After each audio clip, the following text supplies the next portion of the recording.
옛날 옛적 황주 도화동이라는 아름다운 마을에 심학규라는 양반이 살고 있었습니다. 심학규는 비록 앞을 보지 못하는 맹인이었으나 마음씨 고운 곽씨 부인과 서로 의지하며 가난 속에서도 정겹게 살았습니다. 부부는 늦은 나이에 눈에 넣어도 아프지 않을 예쁜 딸 청이를 얻었습니다. 하지만 기쁨도 잠시, 몸이 약했던 곽씨 부인은 산후병을 얻어 청이를 낳은 지 이래 만에 세상을 떠나고 말았습니다. 슬픔에 잠길 새도 없이 신봉사는 핏덩이 딸을 살리기 위해 지팡이를 짚고 온 동네를 돌았습니다.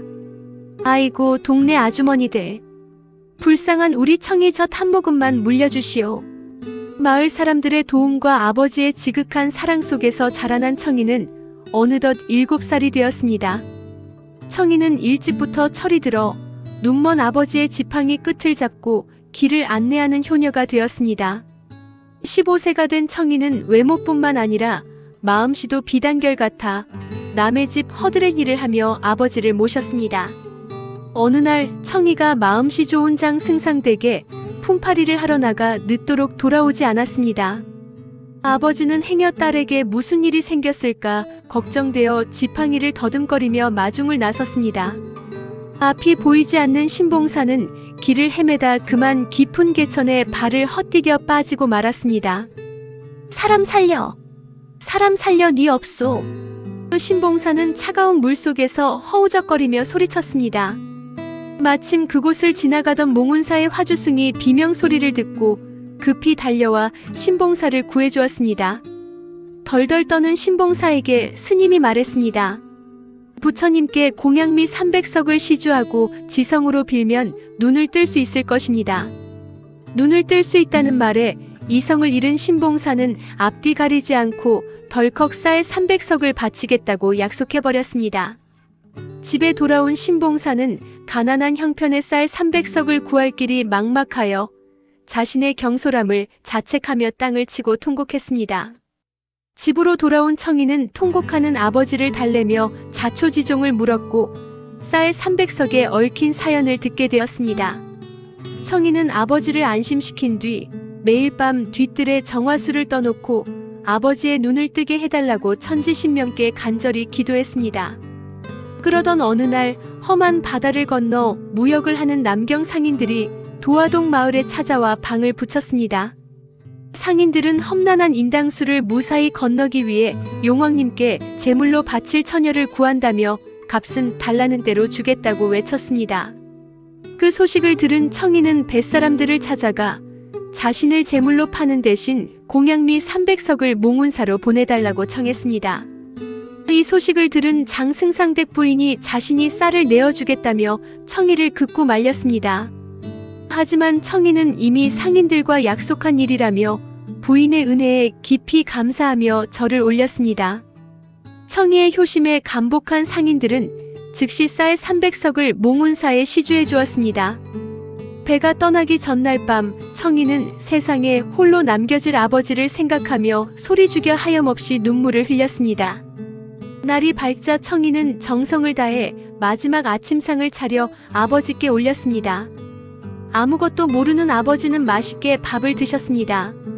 상을 물린 후 청이는 엎드려 절하며 공양미 300석을 받고 인당수 제물로 팔려가게 된 사실을 눈물로 고백했습니다.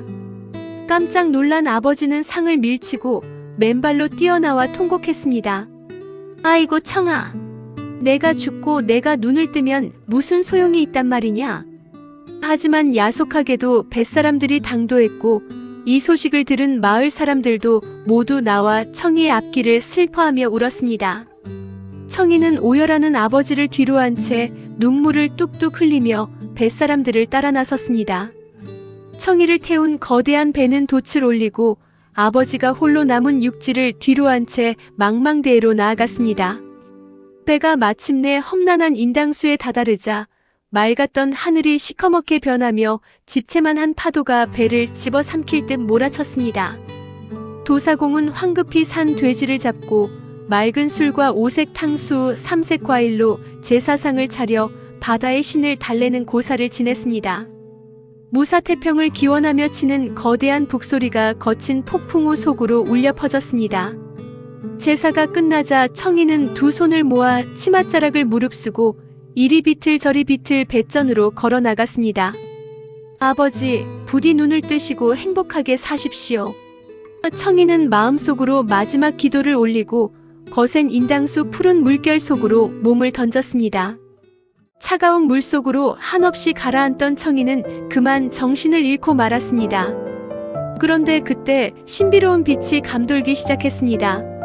옥황상제의 명을 받은 거북이와 바다의 신령들이 나타나 갸륵한 효녀 청이를 조심스럽게 모시고 깊은 바다 밑 용궁으로 내려갔습니다.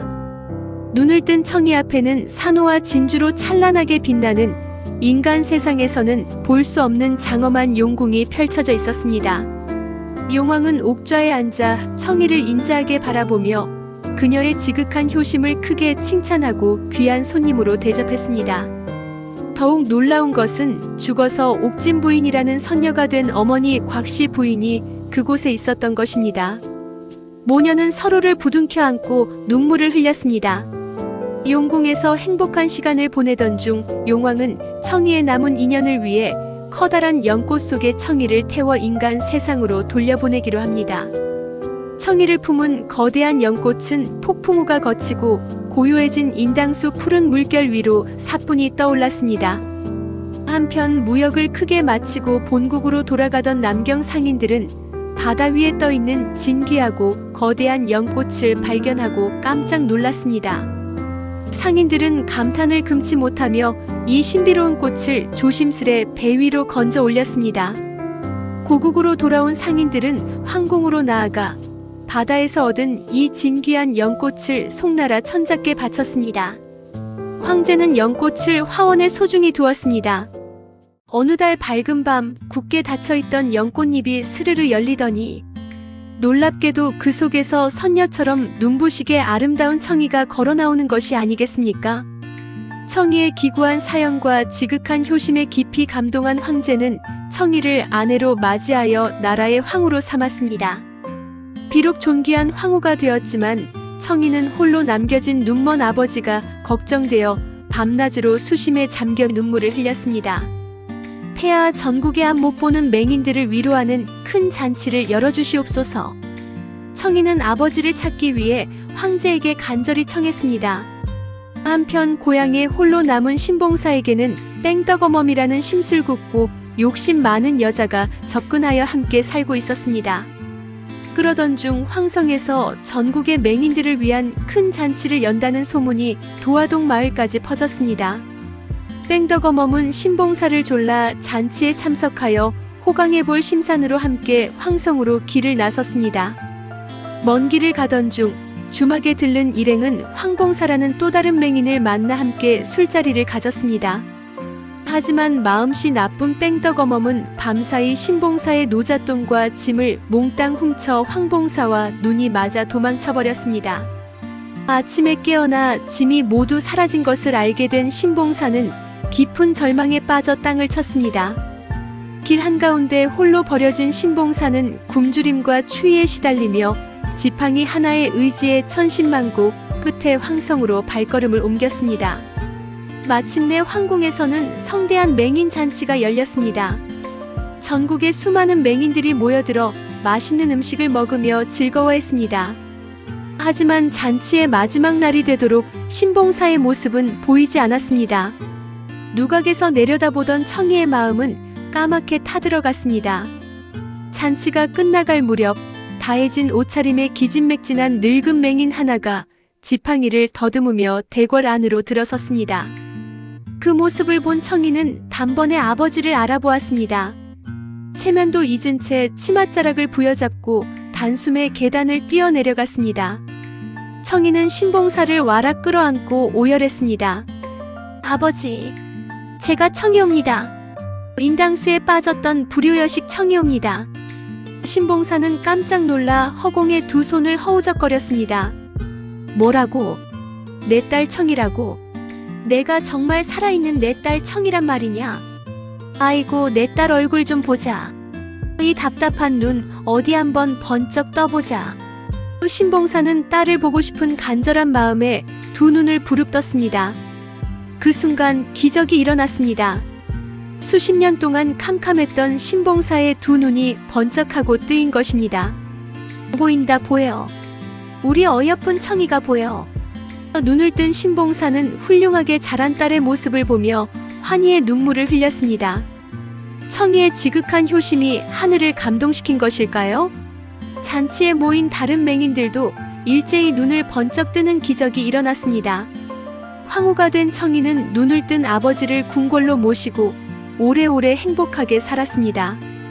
지극한 효심은 어떤 시련도 이겨낼 수 있다는 아름다운 이야기, 효녀심청이었습니다.